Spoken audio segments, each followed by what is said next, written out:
আপনাদের সামনে আমি পবিত্র কোরআনের একটি সূরাতুল বাকারা এর 2টি আয়াত তেলাওয়াত করেছি। 6 নম্বর আয়াত এবং 7 নম্বর আয়াত। এই 2টি আয়াতের ভিতরে আল্লাহ সুবহানাহু ওয়া তাআলা কি বলেছেন এই বিষয়টি আজকে আমরা জানার চেষ্টা করব ইনশাআল্লাহ। গত সপ্তাহে আমরা বাকারা এর প্রথম 5 আয়াতের তাফসীর করেছিলাম। যে 5টি আয়াতের ভিতরে আল্লাহ সুবহানাহু ওয়া তাআলা মুত্তাকিনদের 6টি গুণাবলী 6টি বৈশিষ্ট্য তিনি উল্লেখ করেছিলেন। মনে আছে আপনাদের এগুলো? 1 নম্বরে গায়বের প্রতি বিশ্বাস স্থাপন করবে, 2 নম্বরে নামাজ কায়েম করবে, 3 নম্বরে আল্লাহ সুবহানাহু ওয়া তাআলা যে রিজিক আমাদেরকে দিয়েছেন এই রিজিক থেকে ব্যয় করবে, 4 নম্বরে পবিত্র কোরআনের প্রতি বিশ্বাস স্থাপন করবে, 5 নম্বরে কোরআনের আগে আল্লাহ সুবহানাহু ওয়া তাআলা অন্য যত কিতাব তিনি নাজিল করেছেন সমস্ত কিতাবের উপরেও বিশ্বাস স্থাপন করবে। 6 নম্বরে এই পৃথিবী একদিন ধ্বংস হয়ে যাবে, পৃথিবী ধ্বংস হওয়ার পরে আল্লাহ সুবহানাহু ওয়া তাআলা আমাদের সকলকে পুনরায় আবার একদিন জীবিত করবেন। ওই দিনটার নাম হচ্ছে কি নাম? কিয়ামতের দিন। 6 নম্বরে ওই দিনটার প্রতিও আমাদেরকে বিশ্বাস স্থাপন করবে। এই 6টা বিষয়ের প্রতি যারা বিশ্বাস স্থাপন করবে আল্লাহ সুবহানাহু ওয়া তাআলার পরিভাষায় তারা হচ্ছে মুত্তাকিন। তো প্রথম 5 আয়াতের পরে রব্বুল আলামিন পরের 2টা আয়াতের ভিতরে তিনি কাফেরদেরকে নিয়ে আলোচনা করেছেন। আল্লাহ সুবহানাহু ওয়া তাআলা 6 নম্বর আয়াতের ভিতরে তিনি বলেন, ইন্নাল্লাযীনা কাফারু, নিশ্চয় পৃথিবীতে যারা কুফরি করেছে। কি করেছে? কুফরি করেছে। মানুষ পৃথিবীতে কুফরি করে, বিভিন্নভাবে কুফরি করে। কখনো কখনো এমন কুফরি করে যেই কুফরিগুলো করার কারণে ওই মানুষটার ইমানদার থাকে না, মানুষটা কাফের হয়ে যায়, যেটাকে বলা হয় বড় কুফর। মুফাসসিরগণ কুফরটাকে 2টা ভাগে ভাগ করেছেন। কয়টা ভাগে? 2টা ভাগে। নাম্বার 1, 1 নম্বরে বড় কুফর, 2 নম্বরে ছোট কুফর।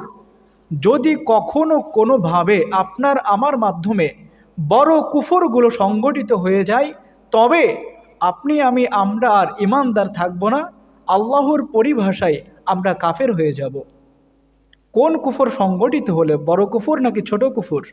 বড় কুফর। এই বড় কুফরটাকে মুফাসসিরগণ 5টা ভাগে ভাগ করেছেন। কয়টা ভাগে? 5টা ভাগে। ভালো করে মুখস্থ করবেন। এই 5টা কারণ যদি কখনো কোনোভাবে আপনার আমার মাধ্যমে সংগঠিত হয়ে যায় এরপরে আমরা আর ইমানদার থাকবো না, আমরা কাফের হয়ে যাব। কয়টা কারণ? 5টা কারণ। নাম্বার 1, 1 নম্বর কারণ হচ্ছে আল্লাহ সুবহানাহু ওয়া তাআলা পৃথিবীতে মানব জাতির হিদায়াতের জন্যে যুগে যুগে তিনি কিতাব নাজিল করেছেন। আর এই কিতাব যেন মানুষের মধ্যে পড়ে শোনাইতে পারে এই কারণে আল্লাহ সুবহানাহু ওয়া তাআলা প্রত্যেকটা যুগে যুগে তিনি নবী অথবা রাসূল পাঠিয়েছিলেন। যদি আপনি রব্বুল আলামিনের নাজিলকৃত কোনো একটা কিতাবকে অস্বীকার করেন অথবা আল্লাহ সুবহানাহু ওয়া তাআলার প্রেরিত নবীদের মধ্য থেকে কোনো একজন নবীর নবুয়তকে আপনি অস্বীকার করেন তবে আমরা আর মুসলমান থাকব না, আমরা কি হয়ে যাব? কাফের হয়ে যাব। এই সম্পর্কে আল্লাহ সুবহানাহু ওয়া তাআলা বলছেন, ওয়ামান আযলামু মিম্মান ইফতারা আলাল্লাহি কাযিবান আও কাযযাবা বিল হাক্কি লাম্মা জাআ। ওই ব্যক্তির থেকে কোন ব্যক্তি বড় জালেম হতে পারে? ওই মানুষটা থেকে কোন মানুষটা বেশি অত্যাচারী হতে পারে যেই মানুষগুলো আল্লাহ তাআলা সম্পর্কে মিথ্যা কথা বলে।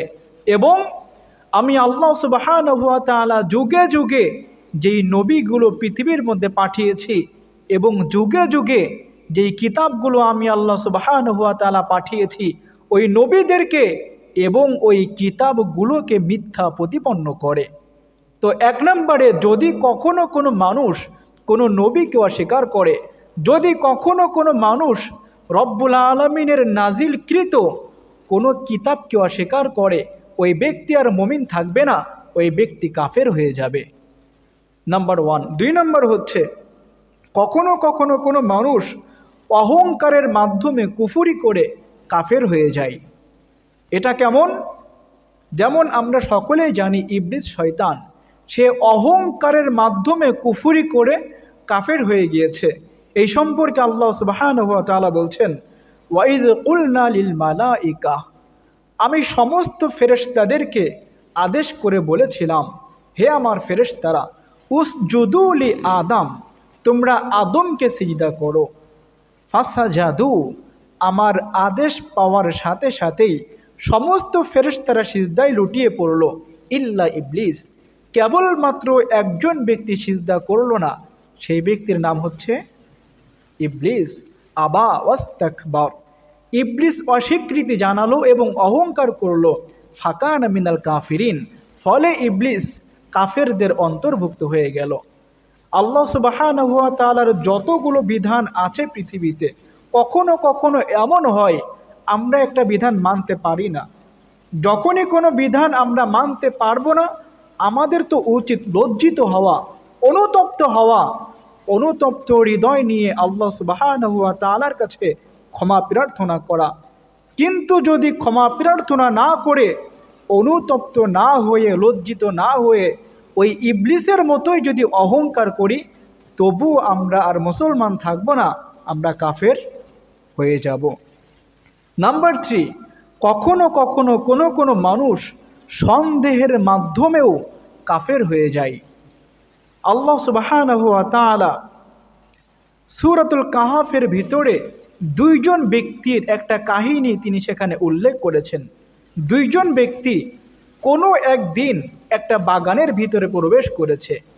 বাগানের ভিতরে ঢোকার পরে একজন ব্যক্তি সে তার বাগান দেখে বলেছিল এভাবে, অলামা আযুন্নু আন তাবিদা হাযিহি আবাদা, কখনো কোনো দিনও আমার এই বাগান নষ্ট হবে না।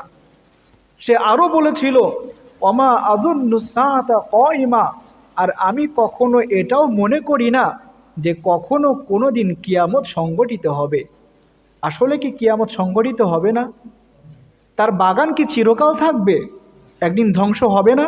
তো ওই ব্যক্তি এটা বলছে যে আমি কখনো কোনো দিনও এটা মনে করি না যে আমার এই বাগানটা নষ্ট হবে, আর আমি এটাও মনে করি না যে কখনো কিয়ামত সংগঠিত হবে। ওয়ালা ইরুদিতু ইলা রাব্বি লা আজিদান্না খায়রাম মিনহা মুনকালাবা, আর যদি কখনো কিয়ামত সংগঠিত হয়েও যায়, রব্বুল আলামিন পরকালে আমাকে এর থেকে আরো সুন্দর বাগান তিনি দান করবে। তার মানে এই লোকটা সন্দেহের ভিতরে আছে। প্রথমে বলেছে কিয়ামত হবে না, পরে আবার কি বলছে, কিয়ামত যদি হয়ও তবুও পরকালে আল্লাহ সুবহানাহু ওয়া তাআলা আমাকে এর থেকে সুন্দর বাগান দান করবে। তো মুমিন ব্যক্তি কখনো সন্দেহের ভিতরে থাকতে পারে? মুমিন ব্যক্তি চন্দ্রকে যেমনিভাবে বিশ্বাস করে, ইমানদার ব্যক্তি সূর্যকে যেমনিভাবে দৃঢ়তার সাথে বিশ্বাস করে, ঠিক তেমনইভাবে আল্লাহ তাআলাকে বিশ্বাস করবে। ঠিক তেমনইভাবে ওই রকমভাবেই আল্লাহর নবীদেরকে বিশ্বাস করবে। ওই রকমভাবেই আল্লাহ সুবহানাহু ওয়া তাআলার প্রত্যেকটা কিতাবকে দৃঢ়তার সাথে বিশ্বাস করবে।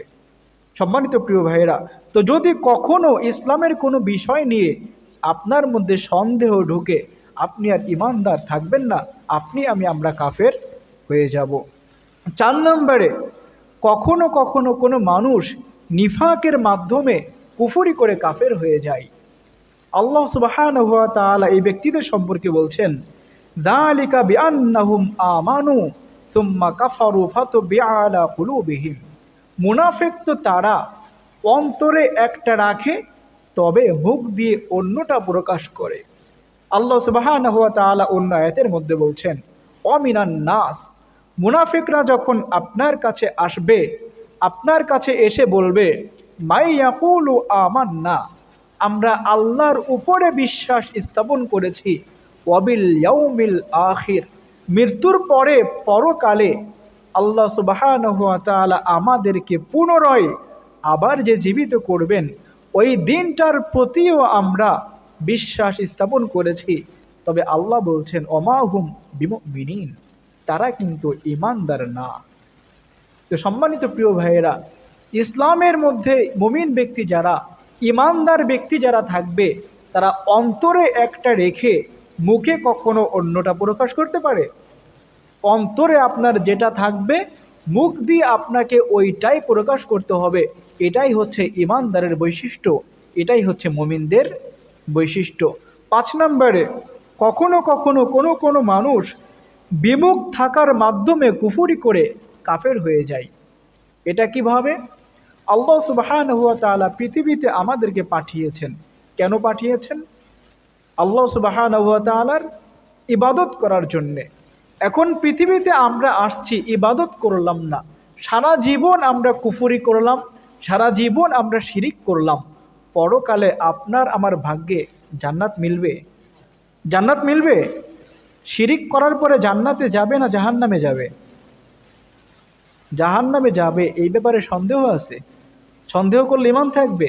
এখন কোনটা শিরিক এটা আপনি জানলেন না, কোনটা কুফুর এটা আপনি জানলেন না, আপনি কখনো শিরিক থেকে বাঁচতে পারবেন? কোনটা কুফুর আপনি জানলেন না, বাঁচতে পারবেন আপনি? কখনোই এটা সম্ভব না। তো 5 নম্বরে, যদি আপনি সারা জীবন ইসলাম থেকে বিমুখ থাকেন, কখন আপনার মাধ্যমে শিরিক সংগঠিত হবে, কখন আপনার মাধ্যমে কুফুর সংগঠিত হবে আপনি বুঝতেও পারবেন না, আপনি কাফের হয়ে যাবেন। তো কয়টা কারণ বললাম? 5টা কারণ।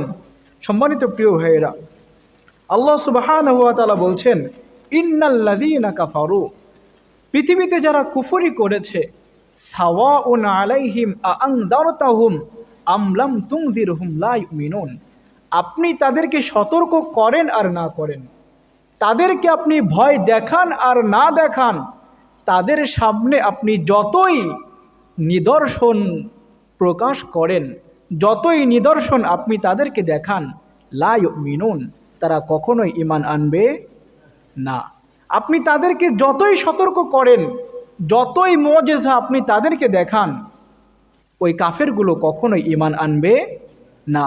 কারণ অতীতে অন্য যত নবী এবং রাসূল এসেছিল, তারা কি তাদের উম্মতদেরকে নিদর্শন দেখান নাই? হযরতে সালেহ আলাইহিস সালাম, আল্লাহ সুবহানাহু ওয়া তাআলা তাকে কোন কওমের মধ্যে পাঠিয়েছিলেন জানা আছে আপনাদের? কোন কওমের ভিতরে? ওয়াইলা সামুদ আখাহুম সালিহা, আল্লাহ সুবহানাহু ওয়া তাআলা বলছেন আমি সামুদ জাতির নিকট তাদেরই ভাই সালেহ আলাইহিস সালামকে পাঠিয়েছিলাম। তো সালেহ আলাইহিস সালামকে কোন কওমের মধ্যে পাঠিয়েছিলেন? সামুদ কওমের নিকট, সামুদ জাতির নিকটে। হযরতে সালেহ আলাইহিস সালাম তার কওমের লোকদেরকে যখন বিভিন্নভাবে ইসলামের দিকে আহ্বান করছিলেন, তারা যখন ইসলাম ধর্ম গ্রহণ করছে না, আল্লাহ সুবহানাহু ওয়া তাআলার প্রতি ঈমান আনছে না, একটি পর্যায়ে তারা বলল, হে সালেহ, যদি তুমি সত্য সত্য নবী হয়েই থাকো তবে আমাদের সামনে নিদর্শন নিয়ে আসো। সালেহ আলাইহিস সালাম বললেন, কি নিদর্শন তোমরা দেখতে চাও? তারা বলল, এই যে পাহাড়টা দেখতে পাচ্ছ, পাহাড়ের ভিতর থেকে যদি একটা উটকে বের করতে পারো, আর এই উট সাধারণ কোনো উট হলে হবে না, 10 মাসের গর্ভবতী উট হতে হবে, যদি এটা তুমি বের করতে পারো তবে আমরা তোমার প্রতি ঈমান আনায়ন করব। হযরতে সালেহ আলাইহিস সালাম আল্লাহর কাছে দোয়া করলেন, আল্লাহ রব্বুল আলামিন সালেহ আলাইহিস সালামের দোয়া তিনি কবুল করে ওই পাহাড়ের ভিতর থেকে একটা গাভী উটনি তিনি বের করলেন। তবুও ওই মানুষগুলো ঈমান আনে নাই। তো আল্লাহ রব্বুল আলামিন বলছেন, হে নবী, আপনি এই কাফেরদেরকে যতভাবে আপনি সতর্ক করেন, যত নিদর্শন আপনি তাদেরকে দেখান, তারা ঈমান আনবে না। কারণ আপনার পূর্বে মূসা তো তার কওমের লোকদেরকে নিদর্শন দেখিয়েছিল। কিভাবে নিদর্শন দেখিয়েছিল? আল্লাহ সুবহানাহু ওয়া তাআলা বলছেন, ফাআরসালনা আলাইহিমুত তুফান ওয়াল জারাদা ওয়াল কুম্মালা ওয়াদ দাফাদিআ ওয়াদ দামা আয়াতিন মুফাসসালাত। আল্লাহ বলছেন, আমি যখন তাদেরকে প্রবলভাবে তাদের মাঝে ঝড় পাঠাইতাম, তখন তারা মূসা আলাইহিস সালামের কাছে গিয়ে বলতো যে, হে আল্লাহর নবী মূসা, তোমার আল্লাহকে বলো যেন তিনি এই তুফানটা বন্ধ করে দেয়। মূসা আলাইহিস সালাম দোয়া করতেন, আল্লাহ তুফান বন্ধ করে দিত, তবুও তারা ঈমান আনত না। রব্বুল আলামিন তাদেরকে সতর্ক করার জন্য কখনো কখনো ব্যাঙ পাঠাতেন। খাবার যেই তো ভাতের ভিতরে ব্যাঙ, গোসল করতে নামবে সেখানেও ব্যাঙের কারণে তারা অতিষ্ঠ হয়ে গিয়েছিল। আল্লাহ সুবহানাহু ওয়া তাআলার এই আযাব যখন, এই শাস্তি যখন তাদেরকে দিয়েছিলেন, তখন মুসা আলাইহিস সালামের কওম মুসা আলাইহিস সালামের কাছে গিয়ে বলছে, হে আল্লাহর নবী মুসা, আল্লাহকে বলো যেন তিনি আমাদেরকে এই আযাব থেকে মুক্তি দান করেন, তবে আমরা ঈমান আনব। মুসা আলাইহিস সালাম আল্লাহর কাছে যখনই দোয়া করে, আল্লাহ যখনই তার এই শাস্তি তিনি তুলে নেন, তবুও তারা ঈমান আনে নাই। এমনকি আমাদের নবী মুহাম্মদুর রাসূলুল্লাহ সাল্লাল্লাহু আলাইহি ওয়াসাল্লামের কাছে কাফেররা এসে বলেছিল, হে মুহাম্মদ সাল্লাল্লাহু আলাইহি ওয়াসাল্লাম, তুমি যদি সত্য সত্য নবী হয়েই থাকো, তবে আমাদের সামনে নিদর্শন নিয়ে আসো। যদি নিদর্শন দেখাতে পারো, অবশ্যই আমরা তোমার প্রতি ঈমান আনায়ন করব। মুহাম্মদুর রাসূলুল্লাহ সাল্লাল্লাহু আলাইহি ওয়াসাল্লাম বলছেন, কি নিদর্শন তোমরা দেখতে চাও? কাফেররা বলল, আসমানের ভিতরে যে চাঁদটা দেখতে পাচ্ছ, এই চাঁদকে যদি দ্বিখণ্ডিত করে দেখাতে পারো, তবে আমরা তোমার প্রতি ঈমান আনব। মুহাম্মদুর রাসূলুল্লাহ সাল্লাল্লাহু আলাইহি ওয়াসাল্লাম চাঁদ দ্বিখণ্ডিত করে তিনি দেখান নাই। হাদিসের ভিতরে আসছে, আনাস ইবনে মালিক রাদিয়াল্লাহু তাআলা আনহু তিনি বলছেন, হাত্তা হিরা বাইনাহুমা, মুহাম্মদুর রাসূলুল্লাহ সাল্লাল্লাহু আলাইহি ওয়াসাল্লাম যখন চাঁদকে তিনি আদেশ করলেন, চাঁদ দ্বিখণ্ডিত হয়ে এক ভাগ পশ্চিমে পড়লো, আর এক ভাগ পূর্ব দিকে পড়লো। আমরা মাঝখানে হীরা পাহাড়টাকে দেখতে পেলাম। তো যখন এই যে চাঁদ দ্বিখণ্ডিত হয়ে গেল, তবুও কি আবু জাহেল ঈমান এনেছে? আবু লাহাব ঈমান এনেছে? উতবা সাইবা মক্কার অনেক মুশরিকরা ঈমান আনে নাই। অথচ নবীজি চাইতেন এটা, যে পৃথিবীতে একটা মানুষে যেন কাফের না থাকে, সমস্ত মানুষ যেন ইসলাম ধর্ম গ্রহণ করে ঈমান এনে তারা যেন ইসলামের সুশীতল ছায়ার তলে এসে আশ্রয় গ্রহণ করতে পারে। তো নবী করিম সাল্লাল্লাহু আলাইহি ওয়াসাল্লাম যখন তাদেরকে বিভিন্নভাবে দাওয়াত দিচ্ছিলেন, যখন তাদের কাছে বিভিন্ন নিদর্শন উপস্থাপনা করছিলেন, তবুও যখন তারা ঈমান আনছে না, আল্লাহ সুবহানাহু ওয়া তাআলা তখন নবীজিকে বলছেন, হে আমার নবী, ওয়ালাউ আন্নানা নাযালনা ইলাইহিমুল মালাইকা, যদি আমি এই কাফেরদের কাছে ফেরেশতাদেরকে মানুষ বানিয়ে পাঠাই, আর ওই ফেরেশতারাও যদি এসে সাক্ষী দেয় যে এই যে দেখতে পাচ্ছ মুহাম্মদুর রাসূলুল্লাহ সাল্লাল্লাহু আলাইহি ওয়াসাল্লাম, ইনি হচ্ছেন আল্লাহর নবী, তোমরা তার প্রতি ঈমান আনো। ফেরেশতাদের ওই কথা শুনে তবুও তারা ঈমান আনবে না।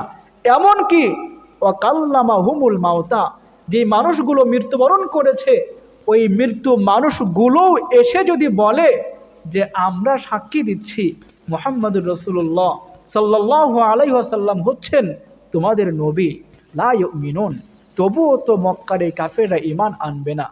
আল্লাহ পাক নবীজিকে সান্ত্বনা দিয়ে বলছেন, হে নবী, আপনি কেন এত হতাশ হচ্ছেন?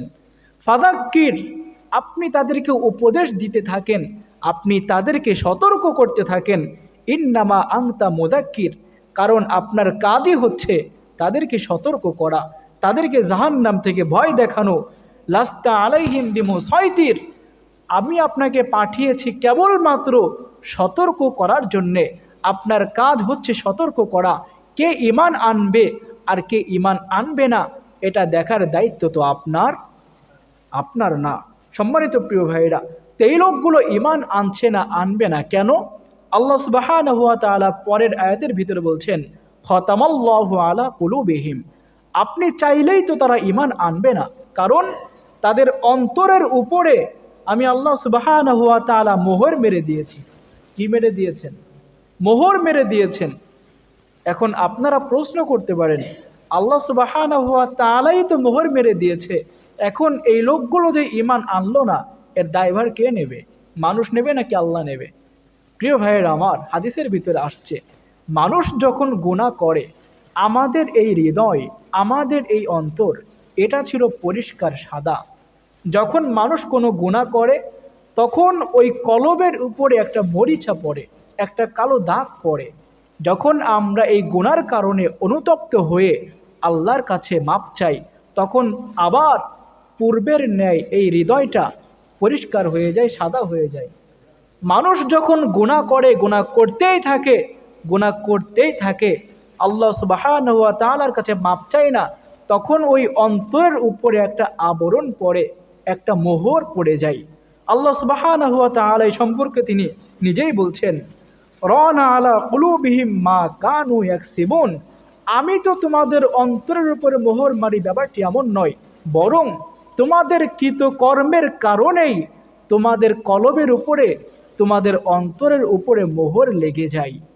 সম্মানিত প্রিয় ভাইয়েরা, আল্লাহ সুবহানাহু ওয়া তাআলা এই দুই আয়াতের ভিতরে বলছেন, নবী, ইন্নাল্লাযীনা কাফারু সাওয়াউন আলাইহিম আ'আনযারতাহুম আম লাম তুনযিরহুম লা ইউমিনুন, কাফেরদেরকে আপনি যতই সতর্ক করেন আর না করেন, তবুও তারা কখনো লা ইউমিনুন, ঈমান আনবে না। কারণ খতামাল্লাহু আলা কুলুবিহিম ওয়া আলা সামিইহিম ওয়া আলা আবসারিহিম গিশাওয়া, আল্লাহ সুবহানাহু ওয়া তাআলা তাদের কলবের উপরে মোহর মেরে দিয়েছেন।